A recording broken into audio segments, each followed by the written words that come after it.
বৈষম্য বিরোধী ছাত্র আন্দোলনে আহতদের প্রতিনিধি দল সচিবালয়ে যাবার কথা রয়েছে। এই বিষয়ে আমরা আরও জেনে নিতে চাই। এই মুহূর্তে যোগ দিচ্ছেন সহকর্মী আলমগীর স্বপন। প্রতিনিধি দল পৌঁছেছে কিনা, তাদের সাথে উপদেষ্টাদের বৈঠক কখন নাগাদ অনুষ্ঠিত হবে?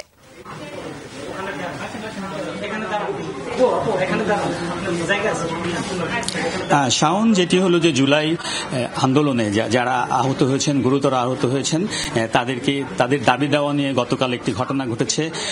নুডলস খান নাই তো নুডলসই খান নাই।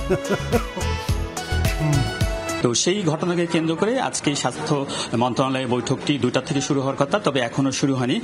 কিন্তু যারা জুলাই গণঅভ্যুত্থানে যারা গুরুতর আহত হয়েছেন বা আহত হয়েছেন, তাদের যে প্রতিনিধিরা তারা এরই মধ্যে এসে পৌঁছেছেন।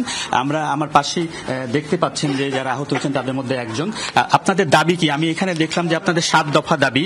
আপনাদের দাবি কি কি চাচ্ছেন এখন? আসলে আমরা চাচ্ছি যে আমাদের যে পরিপূর্ণ চিকিৎসাটা, আমরা যেন পরিপূর্ণ চিকিৎসাটা সবাই পেয়ে যায় এবং আমাদের ভবিষ্যৎ নিয়ে যেন তারা চিন্তা করে। কারণ আমাদের ভবিষ্যৎটা কি?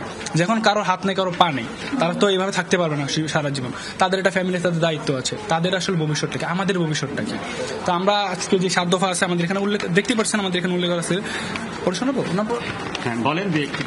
আমাদের এখানে যে ইয়েটা ছিল, প্রথম এটা ছিল যে 24-এর গণ অভ্যুত্থানে আহত যোদ্ধাদের দ্রুততম মন্ত্রী বা উপদেষ্টারা আহত হলে যে মানের চিকিৎসা দেওয়া হতো, সে মানের চিকিৎসা তাদের দিতে হবে।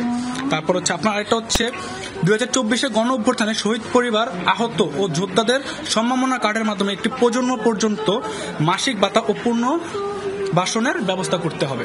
আসলে আমাদের তো স্যার, ধন্যবাদ আপনাকে। এর পাশাপাশি তাদের আসলে 7টি দাবি রয়েছে, যে মাসিক ভাতা প্লাস যারা হলো চিকিৎসা ব্যক্তিগতভাবে যেসব পরিবার চিকিৎসা নিয়েছে বা যারা যে ব্যক্তিগত চিকিৎসা নিয়েছেন, সেই চিকিৎসা খরচগুলো যাতে দেওয়া হয়, পাশাপাশি উন্নত চিকিৎসার জন্য যে বিদেশে পাঠানো। তো স্বাস্থ্য মন্ত্রণালয় থেকে আমরা যতটুকু তথ্য পেয়েছি, সেই তথ্য অনুযায়ী জুলাই গণঅভ্যুত্থানে প্রায় 19,931 জনের মতো আহত হয়েছে এবং নিহত হয়েছে 872 জনের মতো। তো কিছুক্ষণের মধ্যে উপদেষ্টা, 4 জন উপদেষ্টা, দায়িত্বপ্রাপ্ত উপদেষ্টা আসবেন। তাদের সাথে আসলে যারা আহত তারা হলো বৈঠক করবেন। সেই বৈঠকে আসলে পরবর্তী কি সব করণীয় সেসব বিষয়ে হয়তো সিদ্ধান্ত আমরা প্রেস ব্রিফিং এ জানতে পারবো। স্বপন, অনেক ধন্যবাদ আপনাকে।